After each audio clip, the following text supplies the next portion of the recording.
Hi everyone, it's Nina, and I'm here today with Sunny Studio Stamps.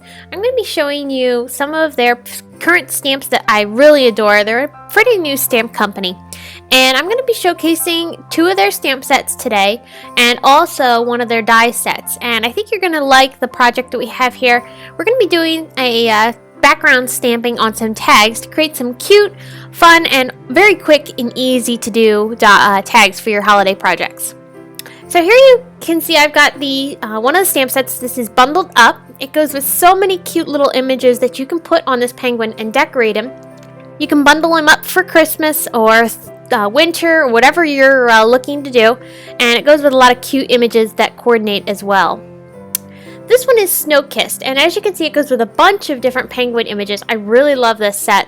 It has some cute snowflakes, there's a little penguin sledding, skiing, skating, all sorts of neat things, and a bunch of really cute sentiments as well.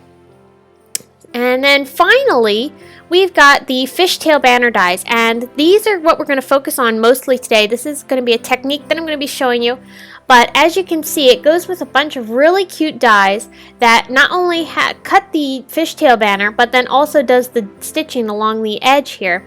As you can see, we've got that close up here so you can see the stitching detail. It's got some really nice guides along the bottom portion of the tag, and you can line up your paper using those guides to make sure you have it even on both sides. Here you would lie your die onto the tag, and then you go ahead and line up those notches to where your paper is going to be, and that will get the point in the center portion of your tag. So here you can do it multiple ways. I did it in a banner point there on the one tag, and then here's a fishtail on the other. Here's some different examples of the way the die is cut. There's some stitches, there's some scallops, there's some dots, all sorts of really cute fishtail banners.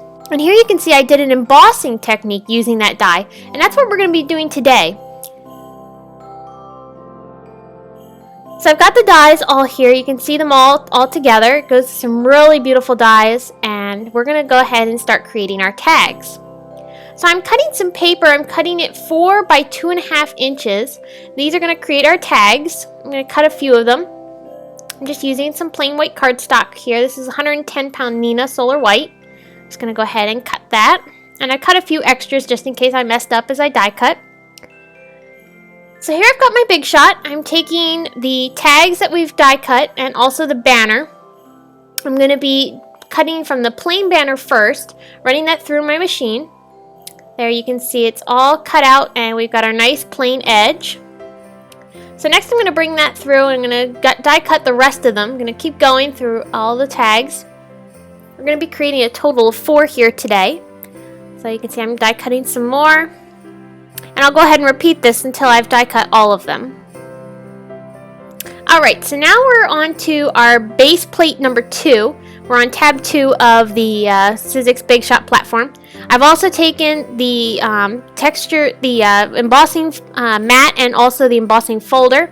And I'm going to be laying those underneath and putting my die on top of my paper. I'm going to run that through with a cutting mat on top to create the sandwich. I'm going to go ahead and pull that out. And there you can see we've got a beautiful embossed bottom to this tag. Now what we're going to do is we're going to finish the rest of them, and then I'm going to trim off the very bottom portion just where the little notch marks are. And that just makes it look more crisp and clean. Okay, so here we've got all of our tags. We've die cut them, embossed them, and then also trimmed off the very ends.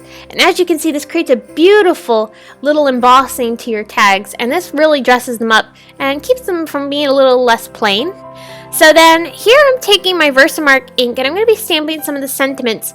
Now I used both images and sentiments from both of the bundled up and the Snow-Kissed stamp sets. I wanted to do it that way so you can go ahead and do that same thing if you have both sets, or if you just have one or the other, you can go ahead and use just that one. But I chose to use both, and here I stamped all my sentiments onto my tags. And I'm heat embossing them with silver embossing powder. I'm just heating my paper with my heat gun here. I'm doing the front and the back to just kind of help with the warping. They will flatten back out after they've cooled, but if you heat both from the front and the back side, it really helps minimize all that warping.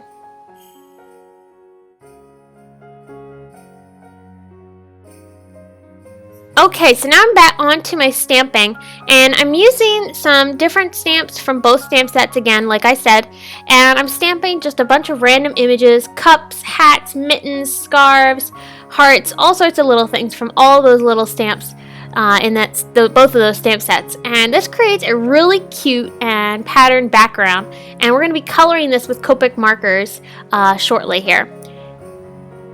So here you can see an example of how I use the scarves. I just kind of stamp them all around the background of this tag. Just kind of random, whatever you feel like putting down. It doesn't really matter how you do it. It's a really fun way to use all your stamps in your stamp set and really make some neat backgrounds for your tags. So here I've got my Copic markers. I'm going to be showing all the colors that I used on the side of the screen. Now I'm not going to show coloring all 4 tags because they're all colored the same way. I changed up the colors as far as where all the colors were placed, but I used the same colors on each tag.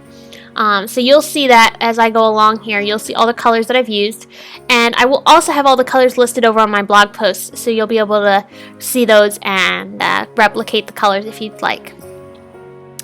So I'm going to keep coloring. The coloring is very self-explanatory. I've used no more than 3 colors on each image. Some of them I used only 1 or 2 colors. It just depended on how big or small the image was. So I'm going to let you finish watching the coloring, and then I will come back when we go ahead to finish up these tags.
Okay, so now I'm taking my gray markers. These are W3, and then I'll also use W1 in some spots. And I'm just adding some shadows around the bottom portion of each image. And this is just going to help them pop off the tag a little bit and give them a little bit more dimension. It's very easy to do. You could also totally skip this step if you wish. It's just something I like to do to some of my images. So I'm now going over top of everything with some Wink of Stella glitter, and then over top of the hearts, I'm going to be using some glossy accents. Now originally I only did it to the hearts because I thought that's what I wanted to do, but then I ended up deciding to cover all the images with the glossy accents, so I did end up doing that later on. So here I'm taking a hole punch. This is just a standard hole punch, and I'm going to punch some circles for where we can thread our ribbon and twine through later on. Here I've got distressings. I've got spun sugar, cracked pistachio, shaded lilac, and tumbled glass. We're going to be using all 4 of these to ink the backgrounds of our tags. I used 1 color on each one. This one's shaded lilac, so I'll just add some ink around the edges. I did that to all 4 of the tags, and each one used a different color, so it's very, very easy to do and very self-explanatory. Here's the spun sugar. I really like this color. It's a nice light pink, and it's not very bright. It's bright enough to add some pink tones, but it's not overpowering, so it adds a really nice background. And of course, I love teal, so cracked pistachio I had to use, and it worked perfectly with the teal colors that I used in my images. So I added some of that around that tag. And then finally I used the tumbled glass. And I'm working on the Ranger craft mat here. It's a really nice slick surface that I love using for when I'm doing my ink blending, and it's definitely worth picking up. It's a great tool to have on hand. So here you can see I've got all my tags here.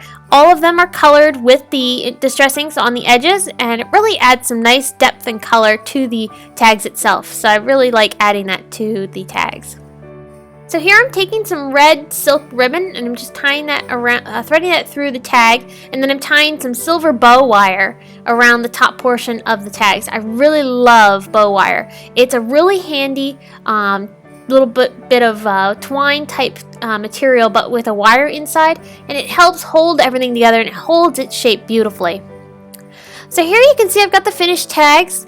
As you can see, all of the colors are very much the same. They're just kind of colored differently on each tag. And I added some white accents with some white gel pen, and also of course I added that Wink of Stella glitter and glossy accents on top of all of my images.